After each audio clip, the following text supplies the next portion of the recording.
স্বাগত প্রিয় বন্ধুরা, আবারও আমরা হাজির হলাম সিএ ক্লাসরুমের আরেকটি নতুন সেশনে। বরাবরের মতোই আজকে আমরা আলোচনা করব অর্থনীতি নিয়ে এবং অর্থনীতির প্রাথমিক কিছু বিষয়বস্তু আজকে তোমাদের সামনে তুলে ধরব। তোমাদের অনেকেরই এই বিষয়টা অনেক সময় সমস্যার সৃষ্টি করে। আসলে অর্থনীতি বলতে কি বোঝায়, অর্থনীতি পাঠের কারণ কি, অর্থনীতি পাঠের উদ্দেশ্য কি, এই বিষয়গুলো তোমরা অনেকেই অনেক সময় ধরতে পারো না ঠিকঠাক। এবং এর কারণটা কিন্তু এখানে যে আমরা যখন অর্থনীতি পাঠের সূচনা করি তখন আমরা অনেক তাত্ত্বিক আলোচনার মধ্যে দিয়ে যাই, ফলে যে মৌলিক কথাটি, যে গুরুত্বপূর্ণ কথাটি আমাদের জানা প্রয়োজন সেটি আমরা ঠিকঠাক ধরতে পারি না। তাই আজকে আমরা খুব সহজে, সংক্ষেপে, সুন্দরভাবে তোমাদের সামনে খুব সংক্ষিপ্ত আকারে এটা উপস্থাপন করব যে অর্থনীতি কি, অর্থনীতির আলোচ্য বিষয় কি এবং অর্থনীতির কাজ কি। ঠিক আছে, তো চলো শুরু করা যাক। অর্থনীতি কি? আসলে অর্থনীতি বলতে বোঝায় সীমিত সম্পদ দিয়ে অসীম অভাব পূরণের পদ্ধতিগত পাঠ বা আলোচনা। তাহলে অর্থনীতিকে আমরা বলতে পারি অর্থনীতি সীমিত সম্পদ, অসীম অভাব পূরণের আলোচনা। অসীম অভাব পূরণের পদ্ধতিগত আলোচনা।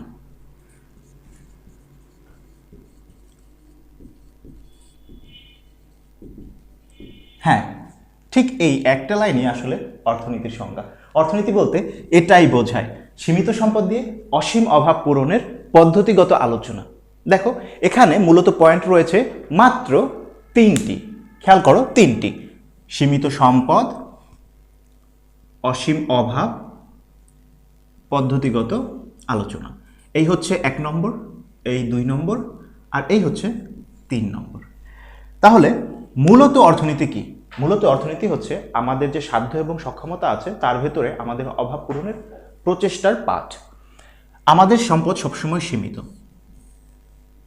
এটা আমরা জানি, কারণ আমাদের আয় অসীম নয়, ফলে আমাদের সম্পদ সবসময় সীমিত, ব্যয় করার মতো সম্পদ। আমাদের অভাব সবসময় অসীম। কারণ কি? কারণ আমরা যখন একবেলা খাবার খাই, পরে কিন্তু আমাদের পরের বেলার খাবার কথাও চিন্তা করতে হয়। এমন কি কখনো হয় যে আমরা একবেলা খাবার খেয়েছি আর পরবর্তী 2-3 বেলা আমাদের কোনো খাবার খেতে হয়নি? এমন কিন্তু হয় না। আমাদেরকে সবসময় নিরন্তর আমাদের অভাবগুলো পূরণের চেষ্টা করে যেতে হয়। এখন কথা হচ্ছে, সীমিত সম্পদ দিয়ে অসীম অভাব পূরণের ব্যাপারটা তো বুঝলাম, কিন্তু পদ্ধতিগত আলোচনা কি? দেখো, তুমি কোনো একটা বিষয়ে তোমার মন গড়া কথা বললেই হবে না। কথাটা হতে হবে কি? যৌক্তিক, গ্রহণযোগ্য এবং সর্বোপরি যার একটা গ্রহণযোগ্য ব্যাখ্যা রয়েছে, অর্থাৎ ব্যাখ্যা থাকতে হবে। গ্রহণযোগ্য ব্যাখ্যা যদি তোমার কথা না থাকে তাহলে তোমার কথাটা শুধুই মূল্যহীন একটা কথা।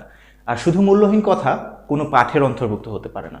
পাঠের অন্তর্ভুক্ত হতে হলে সেটাকে অবশ্যই গ্রহণযোগ্য, যৌক্তিক কথা হতে হয়। এজন্যই আমরা এখানে পদ্ধতিগত আলোচনার কথাটা বলেছি। ধরো, তুমি তোমার ইচ্ছে মতো একটা কথা বলে দিলে আর বললে এটা অর্থনীতির অন্তর্ভুক্ত। আসলে কি তা অর্থনীতির অন্তর্ভুক্ত? না, আসলে তা অর্থনীতির অন্তর্ভুক্ত কখনোই হবে না। একটা কথা তখনই অর্থনীতির অন্তর্ভুক্ত হবে যখন সেটা আসলে অর্থনীতির সঙ্গে পদ্ধতিগতভাবে বিশ্লেষণ করা হবে। তো এবার আসা যাক, অর্থনৈতিক সমস্যা কি? আসলে অর্থনৈতিক সমস্যা হচ্ছে অর্থনীতি পাঠের মূল কারণ। কারণ যদি আমাদের অর্থনৈতিক সমস্যা না থাকতো, আমাদের অর্থনীতি পাঠের কোনো প্রয়োজনই হতো না। দেখো, এখানেই আমরা দেখতে পাচ্ছি আসলে অর্থনৈতিক সমস্যাটা কি। যদি আমরা বলি সীমিত সম্পদ দিয়ে অসীম অভাব পূরণের পদ্ধতিগত আলোচনা যদি অর্থনীতি হয়, এর প্রচেষ্টা হবে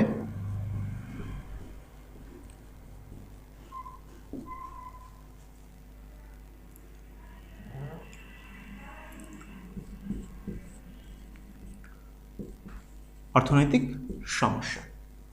অর্থাৎ অর্থনৈতিক সমস্যা হচ্ছে সীমিত সম্পদ দিয়ে অসীম অভাব পূরণের প্রচেষ্টা। সীমিত সম্পদ দিয়ে অসীম অভাব পূরণ কল্পে আমরা যে সমস্ত সমস্যার মুখোমুখি হই সেটাকে আমরা বলবো অর্থনৈতিক সমস্যা। অর্থনৈতিক সমস্যা মূলত 3 প্রকার: কি উৎপাদন,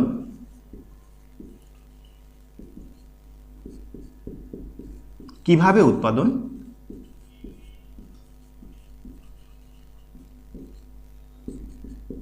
কার জন্য উৎপাদন। তাহলে এখানে মূলত যে বিষয় আলোচনা করা হয় সেটি তিনটি। একদম প্রাথমিক প্রশ্ন, কি উৎপাদন? আসলে আমরা কি উৎপাদন করব? আসলে আমরা সেটাই উৎপাদন করব যেটার অভাব আমাদের রয়েছে। এই অভাবেরও আবার শ্রেণীবিন্যাস রয়েছে। যেমন কি উৎপাদন, এই বিষয়টাকে যদি আমরা ভেঙে দেখি তাহলে এখানে প্রথমে আসবে মৌলিক অভাব, যেমন খাদ্য, বস্ত্র। এই মৌলিক অভাব পূরণ হওয়ার পর আমাদের যে অভাবটি আসবে সেটি হচ্ছে আরামদায়ক বা স্বাভাবিক সচ্ছল জীবনযাপনের জন্য যে অভাবগুলো সেটি কীরকম, যেমন ফ্যান, টিভি, এই ধরনের জিনিসগুলো। যখন আমাদের প্রয়োজনীয় স্বাচ্ছন্দ্যের অভাবগুলো পূরণ হয়ে যায়, সর্বশেষ আমাদের যে জিনিসটি অবশিষ্ট থাকে সেটি হচ্ছে বিলাসজনিত অভাব।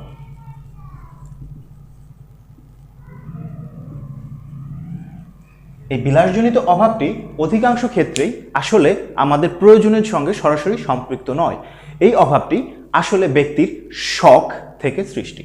কিন্তু শখ থেকে সৃষ্টি হলো যেহেতু একটি অভাব, সুতরাং এটি অর্থনীতিতে আলোচিত হবে। এখানে আমরা ক্রমটা লক্ষ্য করি।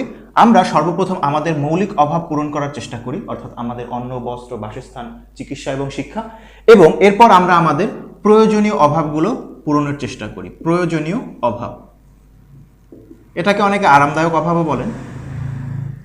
আরামদায়ক অভাব অর্থাৎ যে সমস্ত অভাব পূরণ করলে জীবনযাত্রা সহজ হয়, আরামদায়ক হয় এবং সচ্ছল হয়, সেটাকে আমরা বলি আরামদায়ক অভাব। এটি হচ্ছে নাম্বার 2। এবং সর্বশেষ যেটি, সেটি হচ্ছে বিলাসজনিত পণ্যের অভাব।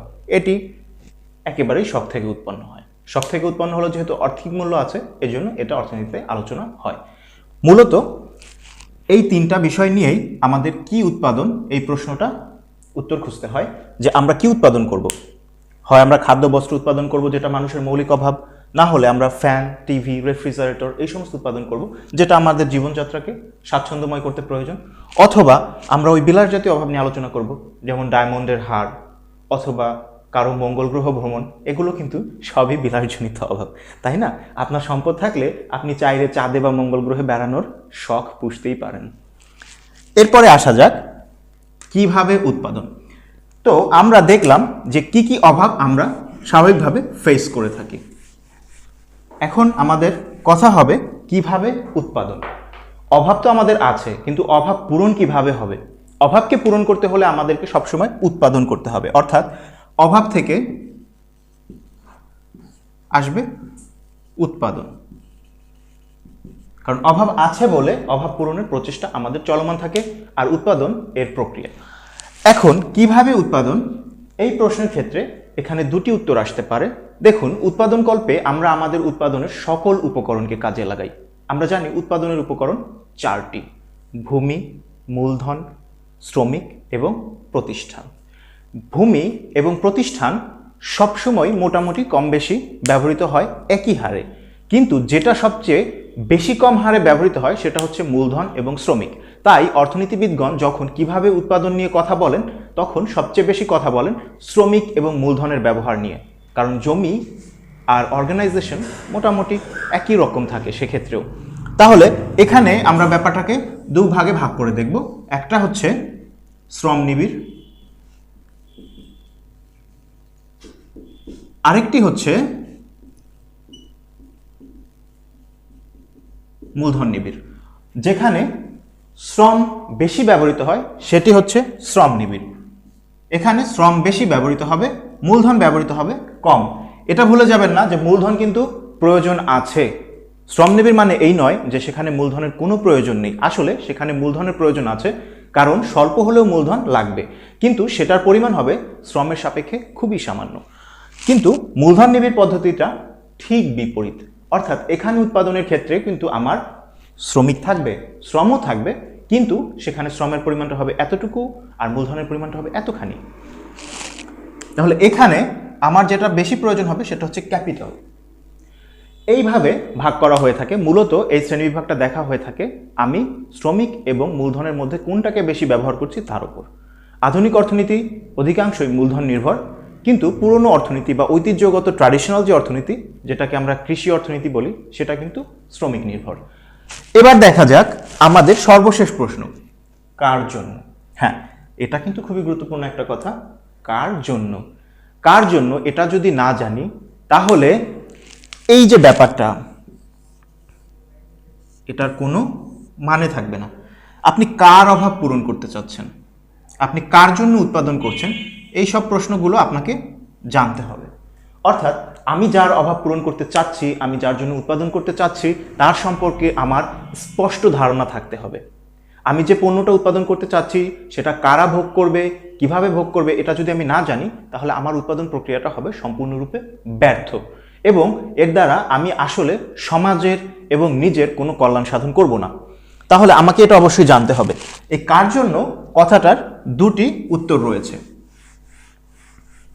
যেমন দেখুন, আমরা একটু আগেই দেখেছিলাম যে কি উৎপাদন করব, এক্ষেত্রে আমরা বেছে নিই মৌলিক একটা ব্যাপার আছে, প্রয়োজনীয় বা আরামদায়ক একটা ব্যাপার আছে, এবং বিলাসজনিত একটা ব্যাপার আছে। তাহলে আপনি যে ধরনের পণ্য উৎপাদন করছেন তার সঙ্গে নির্ধারিত হয়ে যায় যে আপনি এটা কার জন্য উৎপাদন করছেন।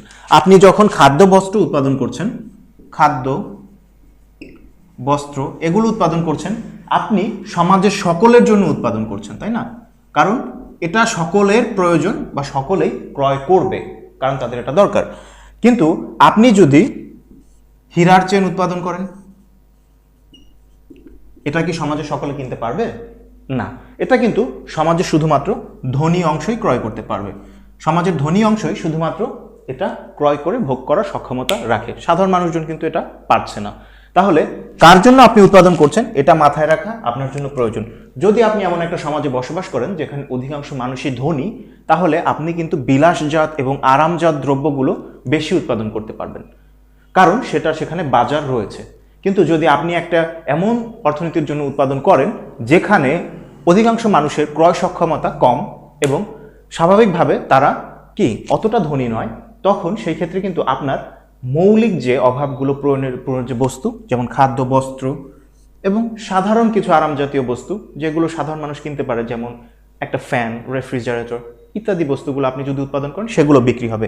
কিন্তু সেই অর্থনীতিতে যদি আপনি হীরার চেন কিংবা মঙ্গল গ্রহের টিকিট বিক্রি করতে বসেন, আশা করা যায় আপনার এই টিকিট সারা বছরে একটিও বিক্রি নাও হতে পারে।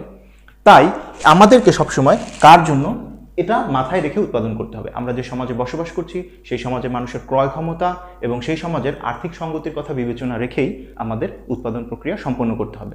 না হলে আমাদের এই উৎপাদন প্রক্রিয়া কারো কোনো উপকারে আসবে না এবং আলটিমেটলি আমরাও এর দ্বারা কোনো অর্থনৈতিক কর্মকাণ্ড সম্পাদনের সুযোগ পাবো না।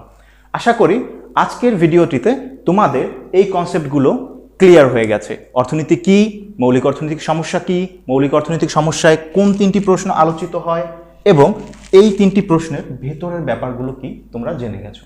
আচ্ছা, বেশ, তো তোমাদের জন্য থাকলো একটি অ্যাসেসমেন্ট। কি অ্যাসেসমেন্ট? তোমরা এমন 10টি পণ্যের তালিকা করবে, 10টি পণ্যের তালিকা করবে যেটা তোমার জীবনে অত্যাবশ্যকীয়, এবং এর ভেতর থেকে ভাগ করে বের করবে কোনটা তোমার প্রয়োজনীয় অভাব, কোনটা মৌলিক অভাব, আর কোনটাকে তুমি তোমার বিলাসজাত অভাব বলে মনে করো। তোমরা আমাদেরকে লিখে পাঠিয়ে দিতে পারো, আমরা সেগুলো যাচাই বাছাই করে তোমাদের মধ্য থেকে কার উত্তরটা সবচেয়ে সঠিক হয়েছে এবং কে সবচেয়ে ভালো করেছে সেটা জানিয়ে দেব। আর এমনও হতে পারে হয়তো আমরা তোমার ওই কনসেপ্টটার উপর ভিত্তি করেই নতুন কোনো ভিডিওতে আলোচনাও করতে পারি। সে পর্যন্ত সবাই ভালো থাকো, সবার জন্য শুভকামনা এবং সুস্বাস্থ্যের আশা রাখি।